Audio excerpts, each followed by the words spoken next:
Vivien Ferriol from Lyceum of the Philippines University Cavite, Bachelor of Arts in Foreign Service.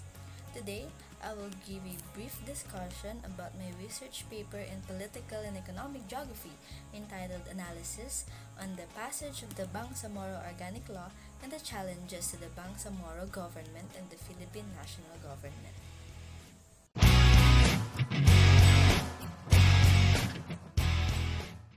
Within the geography of the Philippines, the archipelago is divided into three island groups, particularly Luzon, Visayas, and Mindanao.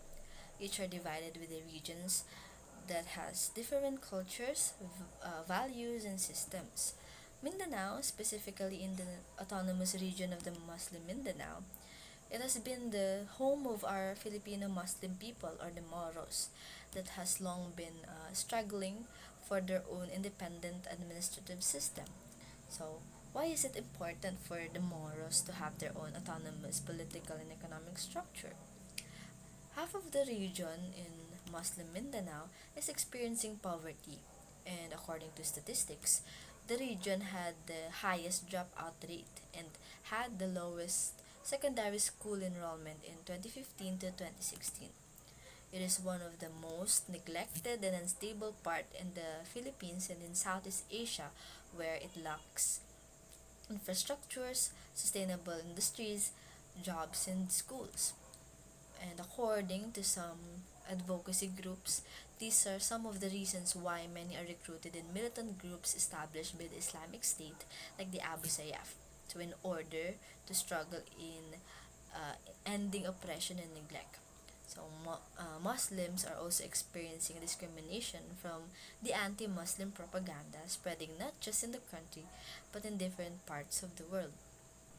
In July 2018, President Rodrigo Roa Duterte signed the Bangsamoro Organic Law that established the Bangsamoro Autonomous Region in Muslim Mindanao. This region is where the minority Filipino Muslims can be found, which are fighting for decades for their self-determination in the predominantly Christian Philippines, and to achieve a peaceful and progressive region having history of war and conflict in terms of ancestral lands and religion. So within this law, a new political structure and a broader autonomy, territory, power, and resources will be granted to the new Muslim region. This will address the grievances of the Bangsamoro people to achieve their own political, cultural, and economic privileges, as well as push such rebel groups to lay down their weapons since problems are addressed. And under the organic law for the Bangsamoro Autonomous Region in Muslim Mindanao, they have the Bangsamoro Autonomous Government, which is the new political entity in the region. It is a parliamentary democratic government consisting of an executive and legislative branch. And Bangsamoro will have its own legislative and executive and fiscal powers, but the defense, security, and monetary and foreign policy will still be under the hands of the national government. It is true that through Bangsamoro Organic Law, this is one of the most ambitious effort of the national government to end the decades of insurgency in Muslim Mindanao. But we cannot deny that there are a lot of challenges that will be encountered, especially with the capacity of the Bangsamoro government and the MILF to facilitate all the political and economic aspect of the region, as well as the extent of the national government to sustain the support for the Bangsamoro autonomous region. Even though majority in the region voted in favor for the ratification of the law, the numbers whom are against to it cannot be ignored, especially that many armed rebels from the MNLF opposed to Bangsamoro Organic Law. During Benigno Aquino III's presidency, he attempted the same negotiation through the Bangsamoro Basic Law with the MILF, which many opposed, resulting to the January 2015 Mamasapano massacre. Under President Duterte's regime, there was also a siege happened in Marawi City launched by the Mauti group which also opposed to the negotiations of Bangsamoro and the national government. Uh, there are possibilities that such attacks will continue to happen in the future within the numbers of civilians and fighters that are against the negotiation of the Bangsamoro and the national government. The Bangsamoro government, that will be led by former insurgents, will have to manage and establish hospitals, education institutions, and housing systems, and sectoral ministries and agencies, revenue offices, and other basic departments needed for the sustainability of the region. So there would be waves of tasks and responsibilities given to the former rebels, which will test their capacity in handling the bureaucracy. They will now be rulers and politicians, which will be one crucial factor in determining the promising transition from insurgency to sustainable and democratic governance in the region. So they will have to find or train numerous personnel and staff to be qualified in these jobs for the government to function properly.